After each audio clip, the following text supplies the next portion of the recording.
C'est l'avant-dernier numéro du supplément, notre émission de l'intersaison sur Film Guinée, car lundi, c'est toute l'équipe de Mirador que vous allez retrouver sur la 95.3, sa tête, le COP Aboubacar Diallo. En attendant, oui, on va continuer, jusqu'à demain d'analyser l'actualité pour votre plaisir. Justement, demain, samedi, c'est Mamadou Ali Bangoura que vous allez retrouver aux commandes de cette émission, le supplément. On parle maintenant de ce sujet. Le syndicat national autonome de l'enseignement supérieur et de la recherche scientifique, Khalil Kamara, se veut intraitable et dit même maintenir son mot d'ordre de grève générale et limité en vue. Oui, c'est un syndicat qui maintient sa grève pour le 17 du mois en cours. Alors, il y a eu beaucoup déjà de tractations. Il y a eu l'intervention du Conseil national du dialogue social. On peut donc penser que c'est un échec de la part de ces conseils parce que à la sortie de leur rencontre la dernière fois, il y a le directeur général de ces conseils, je crois le président de ces conseils qui rassurait déjà que les partis sont sur le point de s'entendre et qu'ils allaient partir vers le gouvernement, notamment le ministère de l'enseignement supérieur. Alors, sauf que nous ne savons pas qu'est-ce qui en est découlé parce que on a rencontré le syndicat, mais on ne sait pas qu'est-ce qui s'est passé avec le ministère, le département concerné. Alors, on peut, il en ressort donc que le syndicat ira en grève comme prévu le 17 si rien n'est fait. Oui, ici, là. Bon, pour le moment, nous sommes vendredi. Pour le moment, on peut penser parce que déjà, il y a des membres qui sont avec un discours très caustique qui pensent que rien ne peut les faire reculer. Non, c'est toujours possible. Oui, c'est possible quand il y a la volonté. Même à 24 heures. Quand il y a la volonté, je pense que c'est possible. Mais pour le moment, je pense que le Conseil national du dialogue social, qui d'ailleurs avait disparu, sinon c'est prévu par le Code du travail, ces conseils, mais qui ne joue pleinement pas son rôle. Il ne jouait pas son rôle. Il vient d'être mis en place, remis en place, restructuré même. Il a même tenu son assemblée générale ces 2 jours. Oui, mais maintenant, en tout cas, il faut faire savoir que le Code du travail de 2015 prévoit l'existence de ces conseils. Maintenant, je ne sais pas s'il existait ou bien s'il n'existait pas. Maintenant qu'il existe, on aurait quand même voulu qu'il manifeste déjà son efficacité dans le règlement des conflits sociaux à travers, bien sûr, cette grève, cette menace de grève du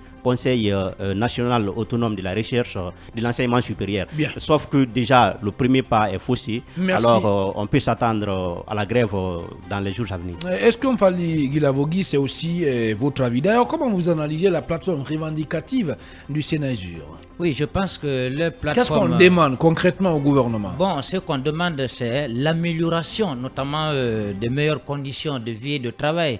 Vous savez, on le disait hier ici, ce sont des jeunes contractuels aujourd'hui qui tiennent les cours dans ces universités.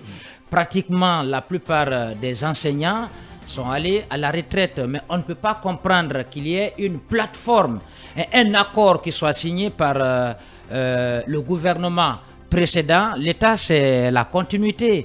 Donc, il va de soi que le département puisse quand même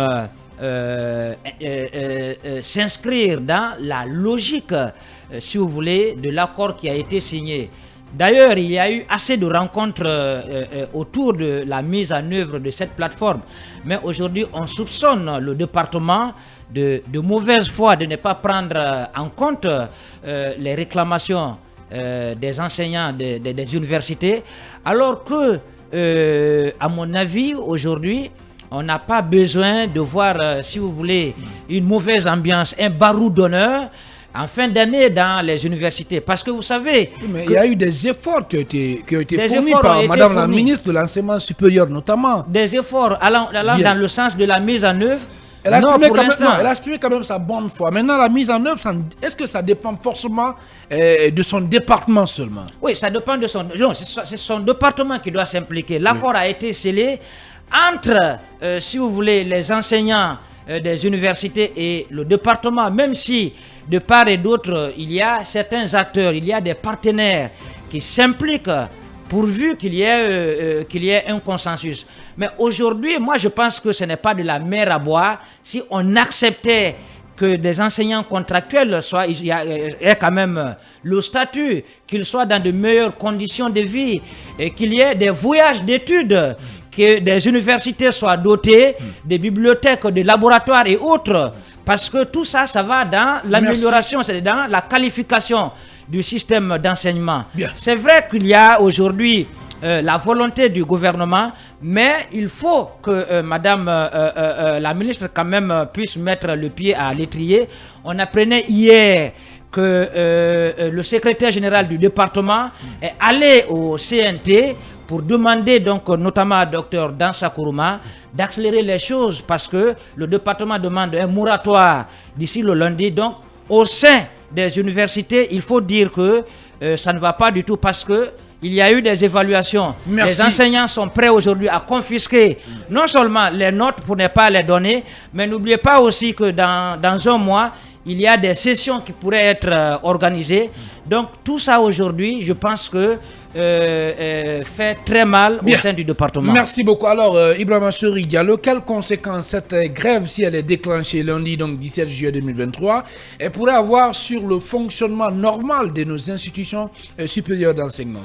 Oui, les conséquences sont énormes parce que, comme vous le savez, les notes n'ont pas été publiées encore. Et vous savez, il y a des étudiants aussi qui doivent normalement aller à l'étranger pour poursuivre leurs études post-universitaires, pour ceux qui sont en licence 3 évidemment.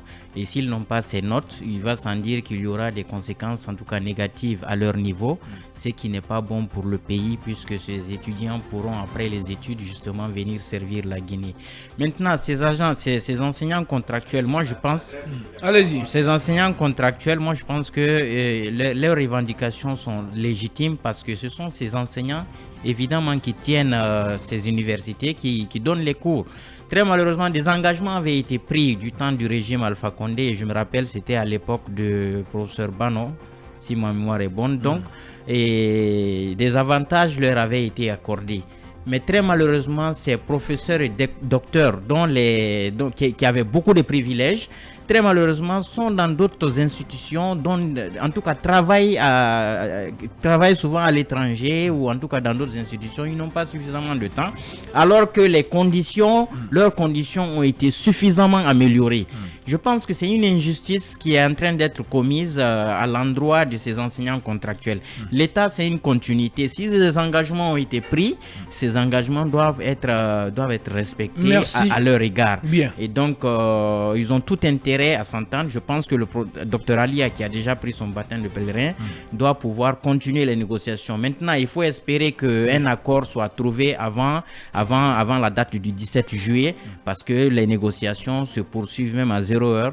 Donc, on espère quand même qu'une solution idoine soit trouvée pour que cette grève ne soit pas déclenchée par ces enseignants contractuels. Mamadou Yaya Baldé. Alors, la première question à se poser, c'est de savoir quelle est la représentativité de ce syndicat. Est-ce que c'est un syndicat vraiment qui est assez représentatif? Deuxième question, bon, vous savez, on est aussi à la fin de l'année académique. L'année académique, en tout cas, finit le 31 juillet. Et est-ce que d'ici le 31 juillet, il y aura suffisamment d'activités pour ce qui est des notes ou d'autres sessions à organiser? Bon, je pense que aujourd'hui, il y a une marge de manœuvre dont dispose un peu le ministère, mais on devrait de toutes les façons écouter le syndicat, parce qu'une grève, même pour 1 heure, ça peut avoir des impacts, à plus forte raison pour une durée illimitée. Donc, pour moi, je pense qu'il faut entrer en contact avec eux, négocier avec eux pour ne pas éviter un débrayage et des conséquences qui pourront être en tout cas préjudiciables au système du supérieur. Emmanuel Milimono, est-ce que vous pensez que le gouvernement peut vraiment se plier face aux revendications du Sénat-Usure? Tant que les revendications sont légitimes, elles sont fondées et elles sont utiles, il n'y a pas à demander si le gouvernement peut s'y plier. Il y a nécessité à répondre à un certain nombre de revendications qui, surtout quand elles partent dans le sens du renforcement de la qualité. Mais je pense que justement, des efforts sont faits dans ce sens. Et je crois que récemment, le Premier ministre même s'est prononcé là-dessus pour dire que la situation est prise très au sérieux. Merci. Et que, malheureusement, nous arrivons au terme de cette émission. Emmanuel Milimono, voilà, c'est la fin donc de cette émission toutes mes excuses Emmanuel. Et je le rappelle que c'est le 14 juillet, oui, et c'est la fête nationale française, on peut appeler ça comme ça. Bonne fête donc aux Français et aux Françaises qui vivent ici à Conakry, sur notre sol, le sol et donc guinéen. Bonne fête à mes amis Anne Cantener et Marie-Pierre Olfan de la rédaction de RFI. Merci donc de votre aimable attention, mesdames et messieurs. Et tout le plaisir a été, et pour moi, pour nous, de vous servir pendant ces 2 semaines au cours de cette émission. Le supplément demain, c'est Mamadou Ali Bangura que vous allez retrouver pour le dernier numéro de cette émission. Et lundi, c'est toute l'équipe de Mirador qui va donc se réinstaller sur nos antennes avec à sa tête le COPS Aboubakar Diallo. D'ici là, prenez soin de vous où que vous soyez dans le monde. Et surtout, ne l'oubliez pas, travaillons tous à la beauté de la Guinée et ensemble, restons concentrés.